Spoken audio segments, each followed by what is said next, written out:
Hey everyone, welcome to another episode of Fast Talk, your source for the science of endurance performance. Today, sitting down with Coach Trevor Connor in the studio, and we have a special coach guest.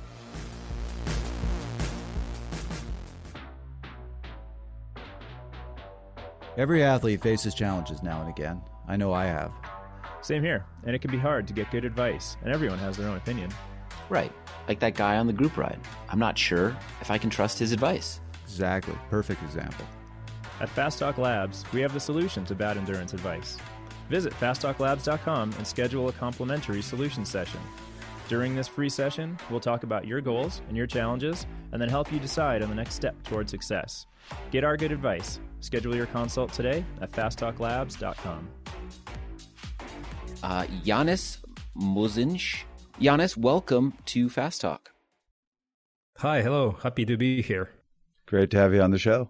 And I'm going to briefly give a little background story about how Janis happened to come to us at Fast Talk. It was actually an athlete that he coaches that is also a fan of Fast Talk and Fast Talk Labs, Velibor Dokic. He reached out and really had some amazing things to say about Janis in terms of his coaching ability, the way that he has worked with this athlete. And Velibor basically said, I really want to surprise Janis for his 40th birthday. I want to try to get him on the show. And I thought, well, okay, but who is this guy, Janis? Does he have any, what's his coaching background? So I did a little research and here we are. Janis, you own Train to Win Coaching. It's a Latvian-based company, but you're coaching athletes from lots of different countries. And you have an interesting background in that you were once the CEO of a corporation, and then you've transitioned into coaching. So maybe give us just a brief overview of how that came to be, and what skills you bring from being a CEO into the coaching world. Yes, it was a long transition, I would say, because I'm a full-time coach, I guess, for 6 years now. It's actually already hard to count for me. A lot of us coaches end up being in love with what you do. And I hope my ex-employer doesn't listen to this podcast, because I have never done my work as, how do you say, as... I think you're trying to say you're putting more of your heart and soul into this than you did with your former employer. Is that what you're trying to get at? Oh yeah, for sure. Like I was never that concerned about the result, although I had a really like a key position in the company, and yeah, here I'm kind of never on my job, but you're kind of always on your job. So yeah, but actually I think it helped me a lot, because especially at the beginning, because I was learning a lot, because this is what you used to do basically when you're head of the company, because you should know a lot of things and search for new ways how to improve your work ability and so on. And yeah, it kind of the analytics part got me hooked, because I basically started since the power meter became available. So that was a big thing to me, and I really enjoyed the planning part, because it is really, I would say, really, really similar to how it's done in the business world, because you always have to plan ahead, and you should always have kind of a multiple strategies, like your plan A, B, and C, and you always look at your KPIs, you always manage people, or manage kind of events or what's happening with all that. So yeah, it's what kind of propelled me forward ever since. And yeah, I'm really curious about about human excellence. And I think for all of us coaches, I can speak that one thing that motivates us when your athlete is succeeding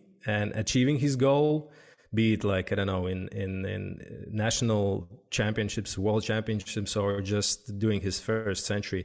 This is what kind of gives me reward of doing that. And to be honest, in this corporate structure, you didn't feel that. You didn't feel the sense of appreciation of your work. Whereas being an endurance coach, seeing people succeed, is really what made me in love of being a good coach. And it happened really, I would say, naturally, because people were somehow finding out what I'm doing. I haven't started this as a business project. It just like happened one day.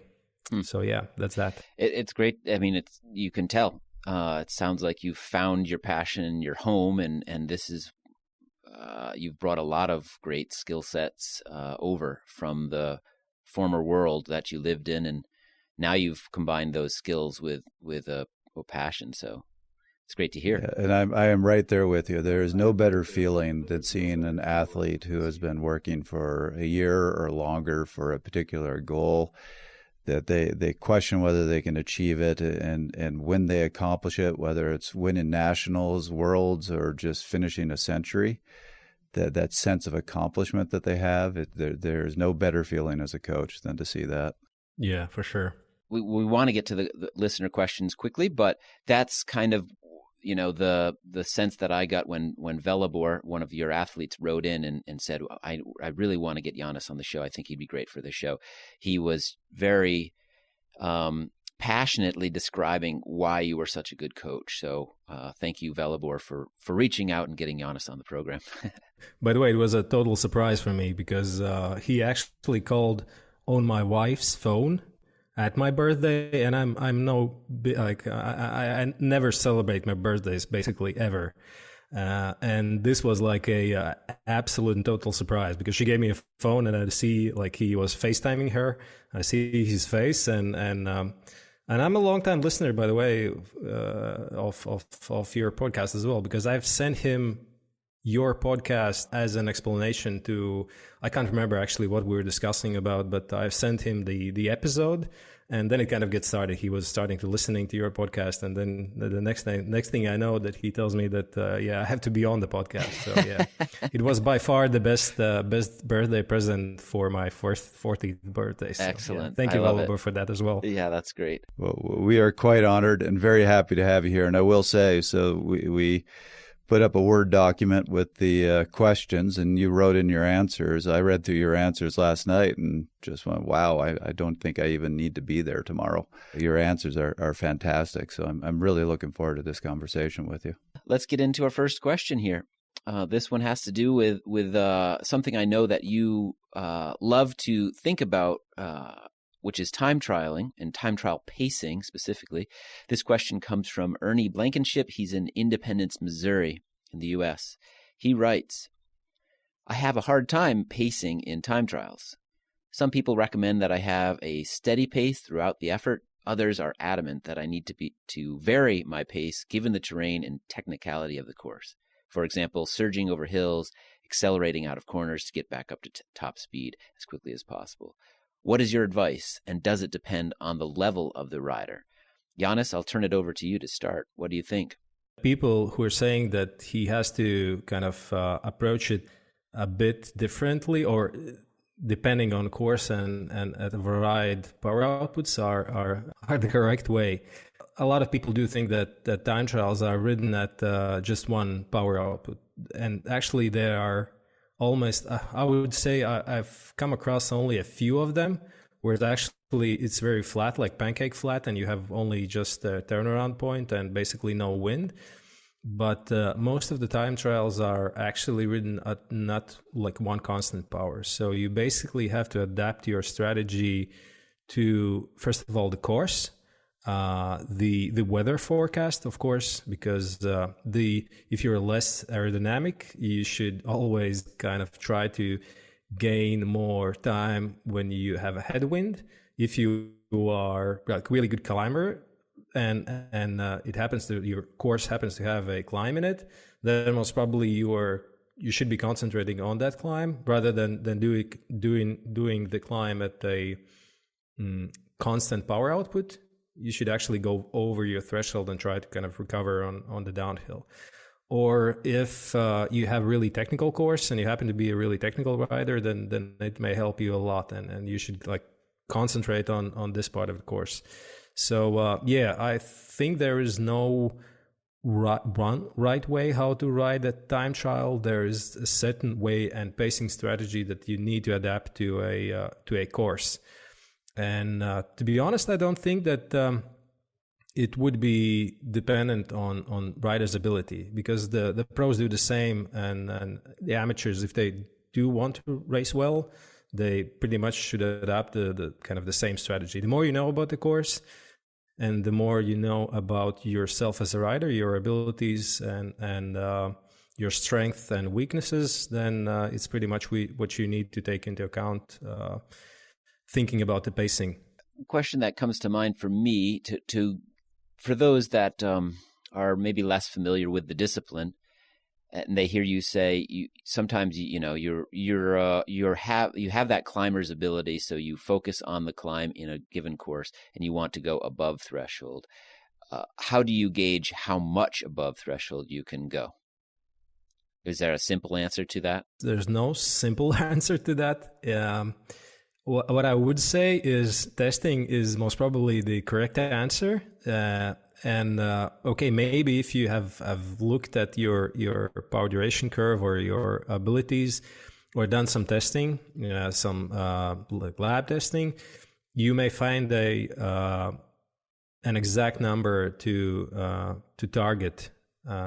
But actually, I would say it's in my opinion, it's better done just by testing in kind of real life scenario. But usually, it's like nobody who rides time trials in a decent way or on a decent level, they're not a sprinter. So you most probably should look at the kind of durations, or percentages, let's say 10 or maybe 15% above your threshold. But again, it depends. If you have a really short climb and you just need to carry over the speed, it might be a lot more than like 20% above your threshold. The thing I'll add to that is, you have to remember time trialing is I like to say it's a sport of subtlety. So yes, you don't want to pretend you're sitting on a trainer in erg mode and just try to hold 1 wattage. Absolutely, there are times to push it a little bit, times to back off a little bit. But let's say your threshold is 300 watts. You don't want to be hitting 600-700 watts at any point on that race. When we're talking about you hit a hill and you bring the pace up a bit, you're talking 330, maybe 340 watts. Don't try to hit that hill at 500 watts. You're going to pay that price. Yeah, it seems like there's just a narrower power band within which you want to stay. You don't want to have spikes well outside of that power range. You don't really want to dip too low. Of course, there might be some coasting at times. What about this is something that I think people struggle with too, and it gets to pacing, is the start in a time trial. Some people have different strategies, sprint like heck to get up to that speed that they want to then maintain, or let's not go crazy and go into the red at the start and get on the back foot. So Janis, do you have any particular thoughts on the start of a time trial? Oh, sure. I can actually give you one example of one of my athletes.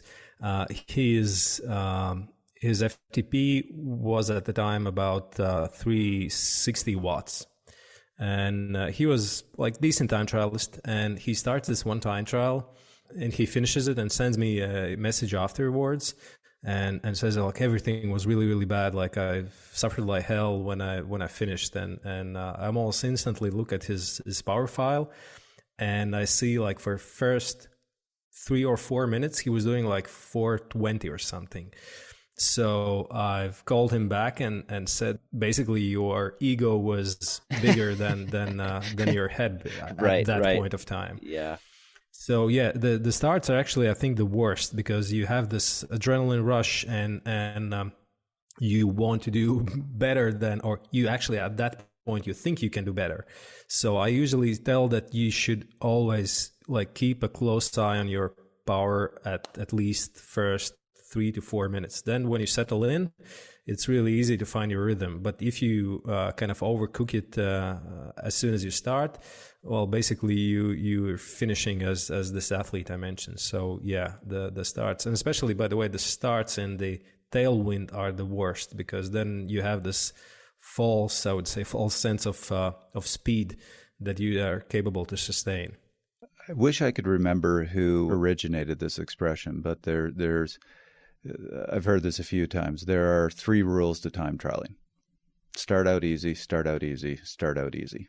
Trevor, do you want to talk about physiologically why you don't want to go too deep or into the red, or whatever terminology you want to use? Well, time trialing is all about that, trying to sit at that highest sustainable power. So there's moments where you go a little above, there's moments where you're below, but overall it's that the highest level that you can sustain without blowing up for whatever the distance is. And if you start going way over your range, you're going to have acid buildup. You're basically going to start tapping into that anaerobic capacity, which has a limit to it. And you're going to pay for that later in the race because there isn't really an opportunity to back down and recover. It's not like a road race where you can attack, and then if the field catches you, you hop in, sit there at 150 watts, 200 watts for a little bit, let your legs recover for your next attack. If you do that and the muscles start shutting down in a time trial, you're stuck. I think the word is you're very exposed out there by yourself. You can't hide from it. If you've gone out too hard, you've exposed yourself, and there can be no coming back from it sometimes. So one other thing I'm going to add, because you brought up push the hills a little bit harder, take the descents a little bit easier. There actually is some physics behind this. Mm-hmm. So people will talk about as speed increases, the amount of power required. It's a logarithmic relationship. So actually, there is a formula for the power that's required, an aerodynamics formula. If you look at that formula, people say its velocity is cubic.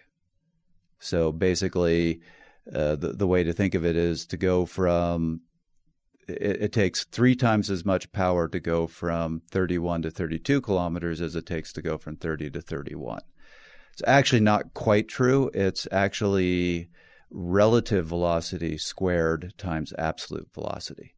So this factors in the wind. So relative velocity, if you're traveling at 30 kilometers an hour, but you have a 10 kilometer an hour tailwind, then your relative velocity is 22 kilometers an hour. Your absolute velocity is 32. This takes me back to high school algebra problems. Yeah, sorry. Yeah, no, lots it's of fun. So the point being, when you are going at those really high speeds, so if you're on a slight downhill and you're going 55 kilometers an hour, to get a little extra speed actually takes a huge amount of power. Right. Where if you're going up a hill and you're going much slower, it actually takes the increase in power required to get bigger gains is far, far less. So you want to take advantage of those moments. You don't want to be sitting there killing yourself when you're already going 60 kilometers an hour just to get those couple extra seconds. Right. Exactly. That's a good point. Very good. Well, let's move on to our next question. It actually pertains to time trialing as well, but more in the realm of the time trial position. This question comes from Marcus Clifton in Cork, Ireland. He writes, being a bit of an experimenter and a physics geek, I like to work on my own time trial position. I've read many things from many people on the balance between aerodynamics and power output. I always like to ask experienced coaches that simple question. When you're working with an athlete on his or her TT position, how do you address the balance that must be struck between these 2 characteristics? And will you modify based on the type and length of the course, or do you prefer to find the quote-unquote best position and stick with it? Janis, what are your thoughts here? Actually, finding this the best position is already really, really hard. So tinkering around that is sometimes useful. But to be honest, I think that you should always try to, at least this is what I do with my athletes, I always try to at least keep their power output about the same, or kind of try to reach the best possible power, and then go lower with the aerodynamics, meaning like as long as you are able to push your watts, or at least close to your maximum watts, or let's say your threshold watts, then you need to look at the power. Because usually in some cases, of course, when you have somebody who's let's say with a really, really high threshold with 400 something plus watts, then a trade-off of 10 to 15 watts for decrease in your aerodynamic resistance is useful, because he or she will gain an extra speed. But if your threshold is 200 watts, then maybe those 10 to 15 watts are really, really key in order to keep your speed up. So it's kind of a balancing act almost always. And of course, it depends on the distance one is racing.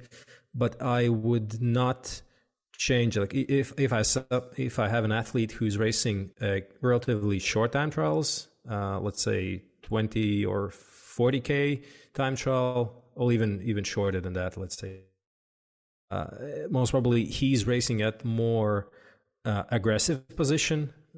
Most probably that he can sustain only for that amount of time.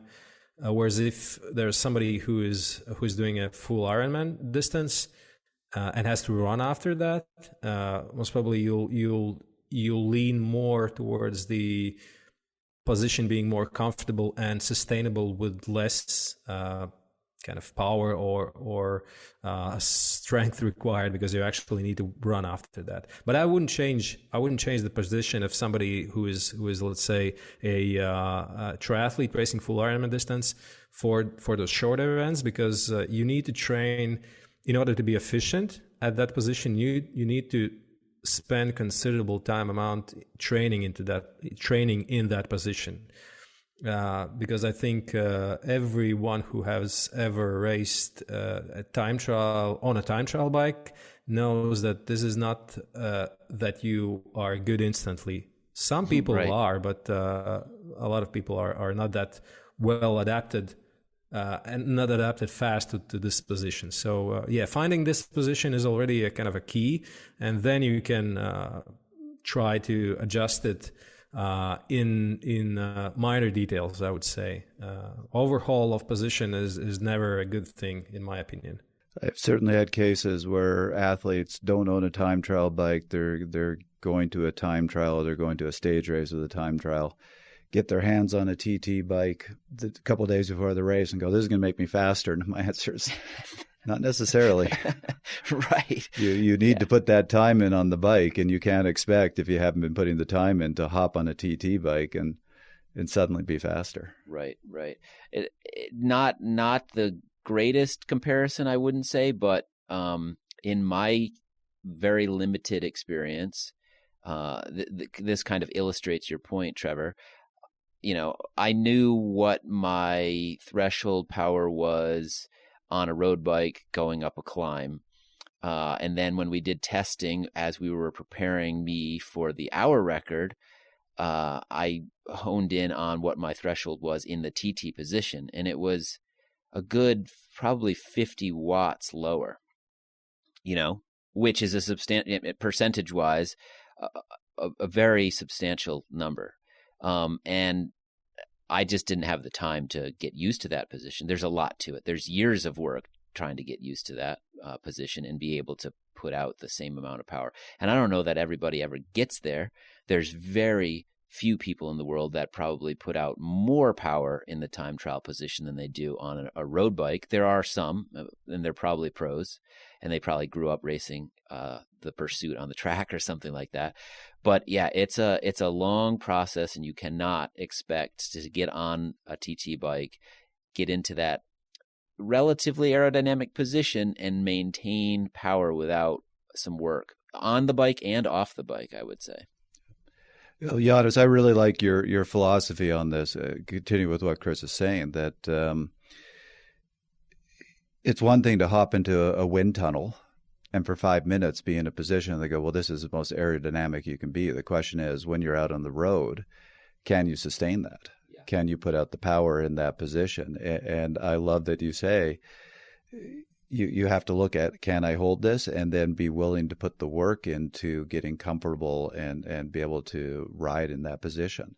And a great example I can think of is Swain Tuff, who got the year he got second at the World Championships and should have won it. He had a bike mechanical and they had to switch him onto a road bike, so he finished the race on a road bike. Even though he was a great time trialist, leading up to that event, he was putting in 1,200 kilometers a month on his time trial bike. That's a lot. That's a lot of time. Yep. So Janis, to turn it back to you for a second, dramatic changes to the position are not something that you're keen to do, because it does take a lot of time, and you change one thing and it changes another. There's a lot of variables there.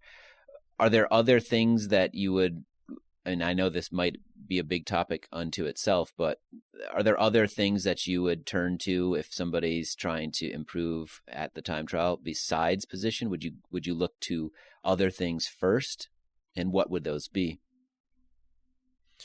Oh, for sure. I wouldn't say they're nowadays. I would say there's quite a lot of low-hanging fruit you can go for. First of all, it's okay if we're not talking about like directly about the position, it is like the way you actually can hold your head, which is of course part of the position. Then the helmet comes into the play, meaning how actually compact. I don't know whether it's the right word. I'm trying to find, but how really narrow and compact you can get in your front end. Then there is, I think, which is the most inexpensive thing you can actually change to be faster in the bike is your tires, and adjust your tire pressure accordingly. Because still there are a lot of, and actually, to be honest, a lot of my athletes, I kind of know from what they are doing when they're speaking to me, they are racing at really high tire pressures, which is not fast, and almost I think everybody know that. It takes a lot of reminding, though, because it's just one of those things that's been so ingrained in people for so long, I believe, that they just don't get it, that dropping pressure a little bit, not a lot. You're not running 20 PSI in your time trial tires, but some, and we did an entire episode on tire pressure if you want to nerd out on that. So I remember in the 90s when time trialists were showing up with 19C, 21C tires, and since they were tubulars, they were pumping them up to 150, 160 PSI. Right, exactly. Yeah, don't need to do that anymore. No. So yeah, there's a lot of this low hanging fruit that you can address. So yeah, your tires, your chain, which is pretty easy to wax nowadays. Actually, your skin suit, which is really important element of you being fast, how it fits you, and usually they are a bit too a bit too large for a rider. That's at least what I see. So yeah, there are those things that actually will make you faster and won't necessarily change your position that dramatically. All right, great. Let's take our next question. It comes from Maria Hopkins. She's out in California. She writes, I'm preparing for my first cycling race at the end of the summer. I've taken the INSCYD test, and it tells me that I have a VO2 max of 47.5, a VLA max of 0.55, and a threshold of 2.9 watts per kilo. How should these numbers inform my training plan? If I understand correctly, it would be helpful to lower my VLA max given the type of riding I'll be doing in this race. So how can one bring down their VLA max without jeopardizing their strength they may have? Janis, I know that you are an experienced INSCYD tester. You've done this with many athletes in the past. Do you have some words of wisdom here for Maria, who is new to the sport and is just sort of ramping up her training and has this baseline of data now? If Maria is new to the sport, I presume that she is not training that much, at least not currently. And I think one of the things I've seen in my athletes as well is like working on your fat max and actually going a bit longer. That will most certainly decrease the VLA and add to the VO2 max as well. It depends. It depends on the race, of course, because if you need a lot of this top end or high end power, if it's like a criterium race or something like that, then it's probably wise to think of keeping the VLA at the same level. Basically, then again, it's really a hard task. I would say first she would go for the training volume, introduce some torque work, which usually helps quite a bit, and maybe at some point some dietary manipulations like low carb or depleted rides. But if she's new to sport, I would say this wouldn't be the first thing I would try to touch. So ramping up the training hours with some torque work, and in order to keep the VLA, basically anything to do. And I would say she's a woman, and for females that works really well. The or like time in the gym, time under the heavy loads is what facilitates keeping the VLA where it is, and if it normally decreases just by increasing the amount of training you do, I would say I would be good with that, because then you'll gain more than you actually lose. Because as with anything in training, it's kind of a balancing act. You need to trade one thing for some other strategy she can adapt at least that next few months or so. In terms of the torque work that you speak of, when you prescribe that for an athlete, do you tell them go out and ride in a certain gear and try to stay in that one gear all day long as if their bike was set up as a single speed bike? Or do you have them do hill repeats at low cadence? What are the types of low cadence, high torque work that you like to prescribe? I usually do this in terms of cadence, so I I've not that bothered at what gearing they are. Although I usually ride 5311, which I'm just used to. Yeah, that's a big one. Doing. Yeah, but it's always the cadence target. Basically, I would say usually 50-60 RPM is what works the best. This is low enough to actually to produce the necessary torque usually, and it's not high enough to be in a normal range of cadence, because if somebody is starting out, most probably her normal cadence is about 80 RPM. That's what usually happens with somebody who's just starting out. They're not instantly at like 95 or 100 RPMs. So it is below their kind of normal cadence. Hill repeats are I would say the best, or if you don't have any hills, then headwind works well as well. But this is a kind of an interval training, so I've never prescribed anybody to ride the whole day at one gear. I'm not even sure if that would be really useful. That would be painful for sure. I'm not sure about how it would translate into training gains, but hill repeats, 3 minutes on, 1 minute off, or something like that. Because if she is new to the sport, we need to take into account her ability of joints taking on this pressure. Therefore, not a really long. Yeah, you need to accumulate the time in this low cadence or with this torque work, but not in a one go. Like not 40 minutes at low cadence. At least not at the beginning. Yeah, and to continue with that point, this is something to be careful about. Watch for any sort of knee pain. So when I give this work to my athletes, I always tell them, if you feel knee pain, stop it, and then let's discuss. Certainly, you want to make sure you've been fit on the bike. You want to make sure you're in a position where you can handle this. I took us a little off track there with the question about torque. Trevor, getting back to the original question, any thoughts there on these numbers and how this person, Maria, would want to train? We talk about the seesaw effect between VLA max and VO2 max, where if you're improving one, you tend to lose the other. Well, I would say that seesaw effect is true with everybody. It's most true when you're at a very high level. So when you're talking about a pro cyclist or a high-level cyclist, they do need to make that choice. I think if you're very new to cycling, you can improve everything because you're starting at a lower level. So if you're brand new to cycling, I wouldn't be worrying too much about should I be focusing more on the VO2 max, should be focusing more on the VLA max at the cost of the other. You do have that opportunity to say, no, I can kind of improve all this. And that brings up a bigger question in my mind, and I'll ask it on Maria's half, which is, I don't know how new she is to the sport, but I'm going to assume she's quite new if she hasn't ever done a race.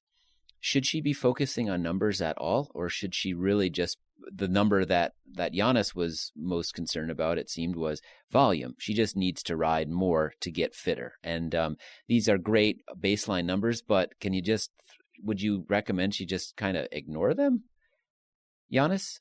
I wouldn't say that you should ignore numbers because what I see in most of the cases, actually the amateurs or the ones who are just starting out, they are just going out at just too hard, basically.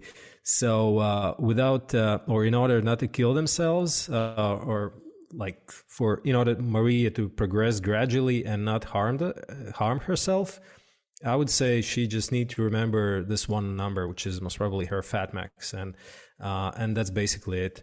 Although it is somewhat arbitrary, because I think, as Trevor said already, most probably after a while it will change. She will get better, and then most probably she should look at numbers more closely. But this one kind of zone is, in my opinion, important, but not like looking at your Garmin and watching the numbers not go above your fat max zone. That's not what helps somebody to ride longer and enjoy cycling more.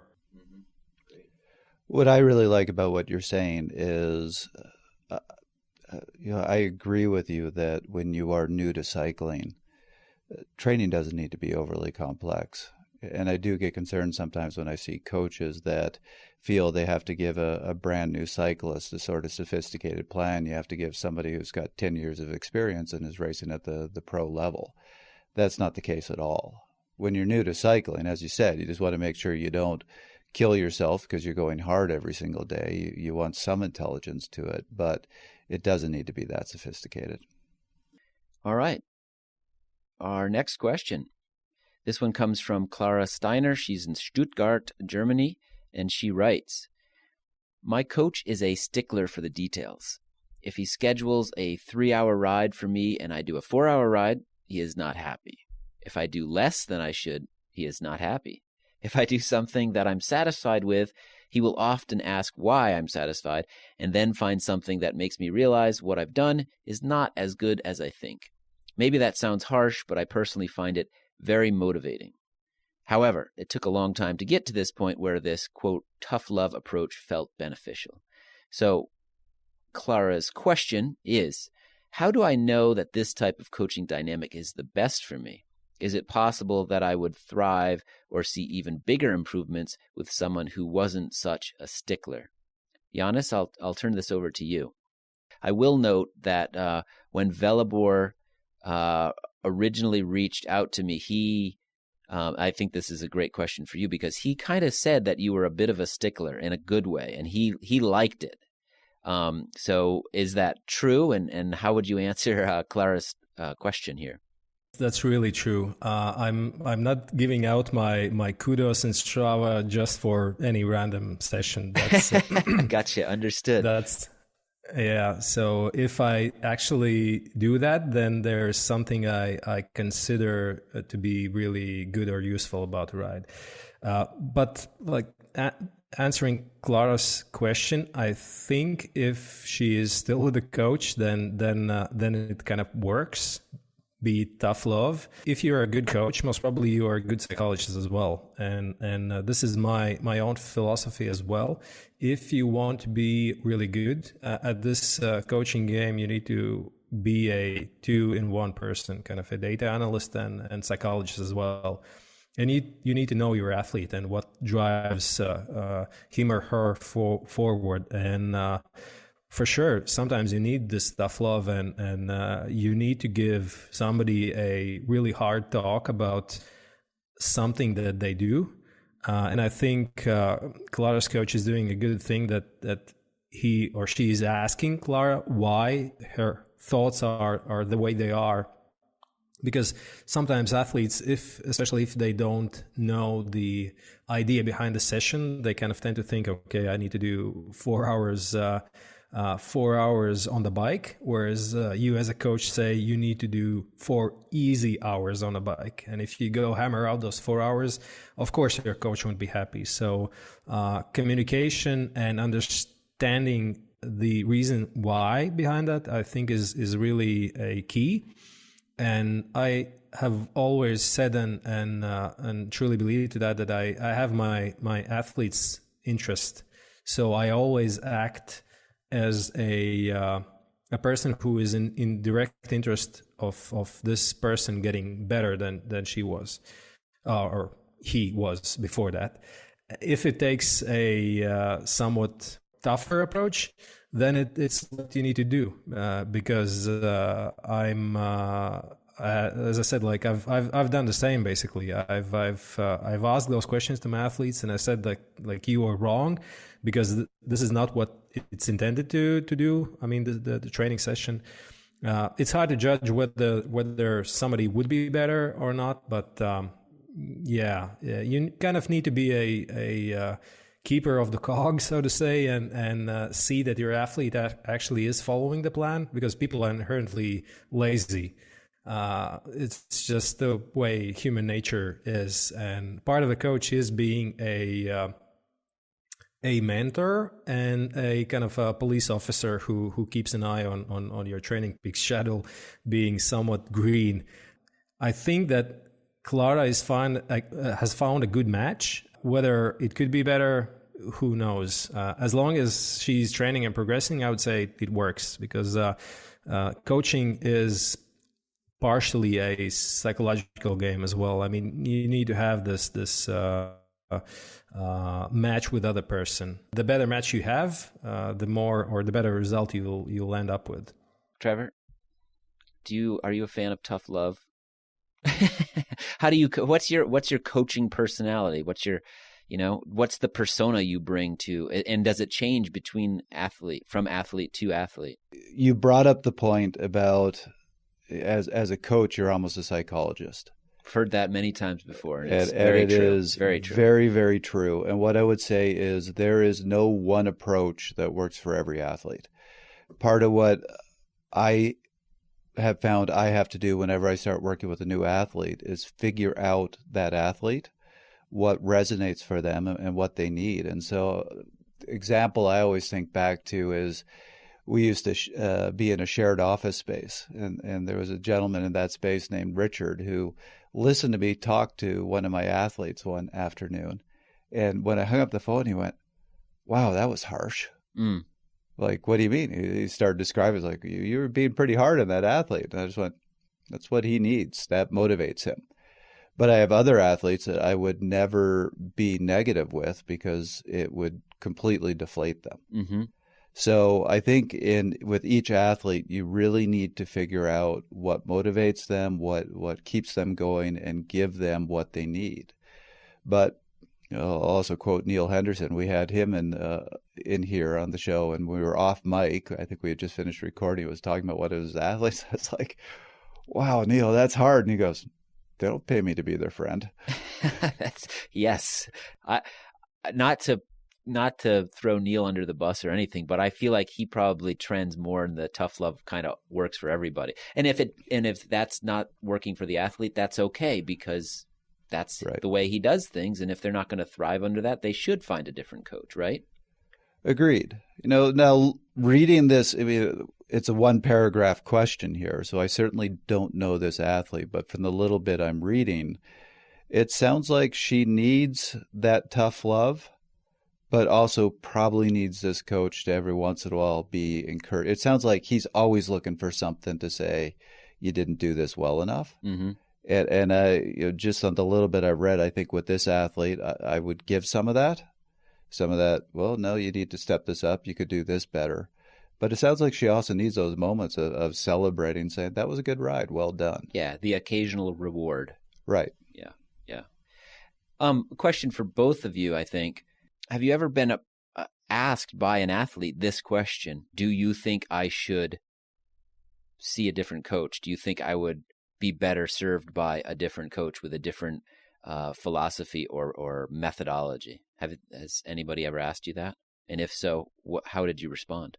Yes, I have had those questions before, and fortunately, not a lot of them, because what I learned through my experiences is actually in this first conversation with a potential athlete, I kind of say up front that yeah, as Trevor said, actually quoting Neil Henderson, you are not paying me to be your friend. You're paying me to achieve some goal or achieve a result. If at that point athlete is kind of moving on with me, like a first test I give them. Mm-hmm. But yes, I have had those questions even after a while, and honestly, I have advised them to see another coach. Like I agreed, because usually when this question comes up, you either feel that the chemistry is not there, because I know for myself, I really do enjoy work with people I'm working. That's why I don't have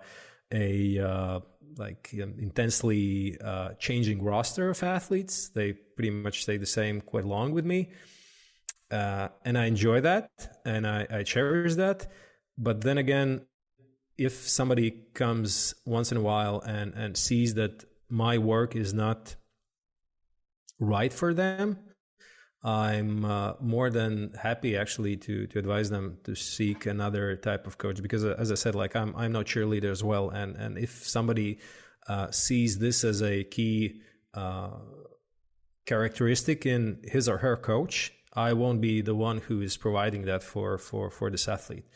I'm much better at those other things, Mm-hmm. and maybe some tough love than just So yeah, I think, as I said, like you always should represent an athlete's interest. So if there is a necessity to change a coach, then it's what somebody needs to do, I think.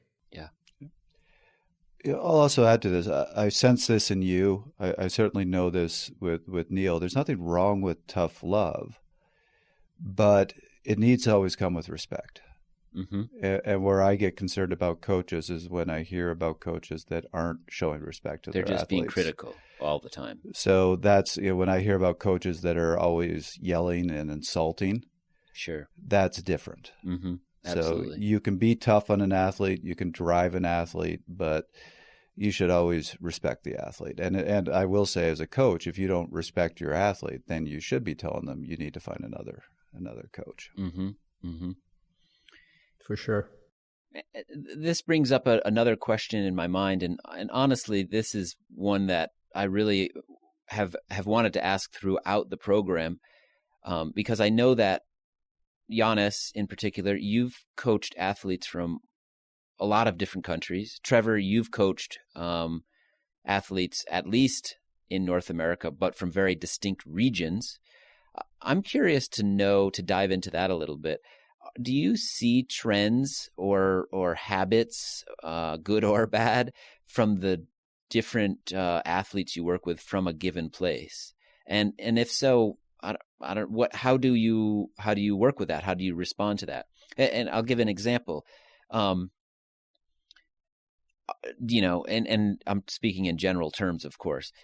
All the athletes that you coach, Janis, from a given country, do you see that they all make the same mistakes, or do you see that they all have a great philosophy about one thing, but maybe they're kind of harboring some inherent affinity for really bad habits or some old school philosophies or some myths that they hang on to for some reason. Just generally, how does culture influence endurance training principles in your experience? I need to be very cautious not to make any enemies. Yeah, no, I know we're talking in generalizations here, but I'm just curious if you see any indication of that. Oh, yes, for sure. It is from culture to culture, or from country to country. Actually, you can see those distinctive perception of things or inabilities of doing certain things. For example, I won't name the nation, but one of the countries in the Nordic region, they are not willing to suffer. And don't get me wrong, I mean some part of the training is or comes through suffering, like riding a lot in zone 4 or doing your time trial it shouldn't be easy. If you want a result, it shouldn't be easy. And this is what kind of some of them are really, really kind of soft, and you need to find the approach and kind of tailor your training. I wouldn't say philosophy maybe, but actually what you are prescribing them. So for example, if I would give somebody who is already somewhat accomplished athlete, let's say, I don't know, 2 by 10 minutes at upper zone 4 workout, I couldn't do that for this nation. For sure, like the most probably like 9 out of 10 people would fail and would ask me like question, why do I need to do that? There's some other ways around that, and maybe this and that would work. So kind of they are avoiding that. Some of the other nations, especially this one big nation, we call it our big neighbor. You can try to guess who they are. I can guess. Yeah. And they are actually those athletes. They need this tough love because that is how they've been brought up, and this is what kind of comes with them. They expect it. They expect it, right? To some degree. Yeah, exactly. That is your duty or your coach, your duty as a coach, and getting back to this respect thing by yelling on those athletes and maybe not saying really nice things sometimes, they do not consider this as being unrespectful to them. Mm-hmm. This is you showing your kind of turf and saying like, listen, you need to harden the F up and do this because it's better for you. So yes, there are those certain distinctive things. Some athletes I have coached over on the other side of the globe, they are really, how would I politely say that? They're not saying what they are thinking. So they mask those feelings, and you need to read between the lines in order to understand what they are actually saying to you. You're talking about Canadians, aren't you? No, to be honest, I have never coached any athlete from Canada, so no, that's not Canadian. But okay. You know better than I. I've never coached Trevor, but I sit across from him at a podcast in a studio all the time, and I have to read between the lines. Well, look, I will tell you, in British Columbia, when I was training up there, it was definitely tough love. Like, I loved it. Husheng would do things like we would have a 9 a.m. ride. If you showed up at 9:01, you would have to catch the ride. Yeah, right. Discipline. If you got a flat tire, group didn't stop for you. Mm-hmm. You had to chase back on. Mm-hmm. Like it was, there was no giving an inch. And I love that. That actually is really motivating for me, that pushing you, getting you angry, that sort of stuff. And I periodically talk to people like, stop being so tough on yourself, Trevor. I'm like, no, leave me alone. This works for me. I need that. So I fully get it. You're talking about that big country next to you that we won't name. I'm actually very much like them. So, and that's something I got in Canada for sure. Well, you are much more polite than them. We don't want to disparage an entire nation, but yeah, you're a fan of Rocky films too, which I don't know. There might be some relationship between. I mean, just a slight relationship there.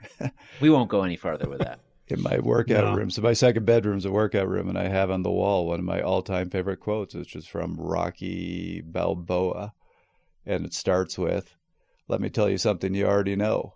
Life ain't all sunshine and rainbows. It's a mean and nasty place that will knock you to your knees and keep you there if you let it." There you go. So there's my philosophy. There's your philosophy when it comes to you.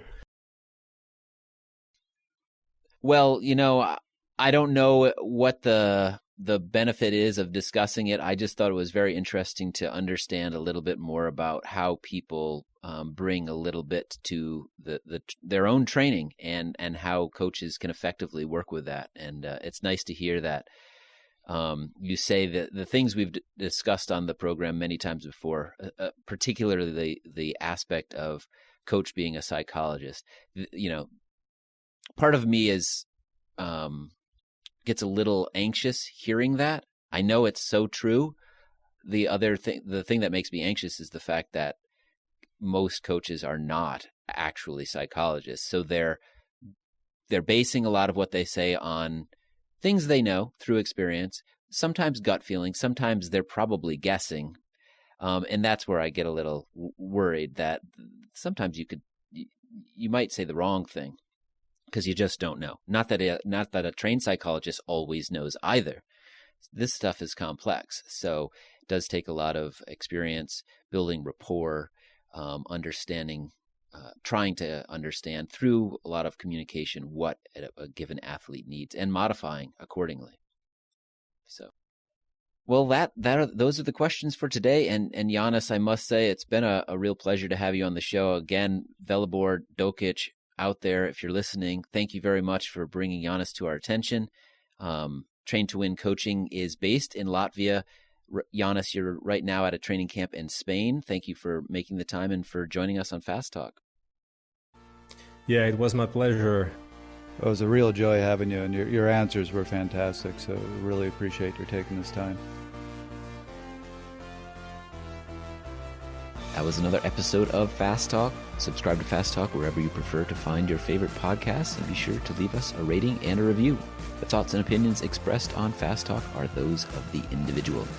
As always, we love your feedback. Join the conversation at forums.fasttalklabs.com to discuss each and every episode. Become a member of Fast Talk Laboratories at fasttalklabs.com/join and become a part of our education and coaching community. For Janis Musins, Trevor Connor, I'm Chris Case. Thanks for listening.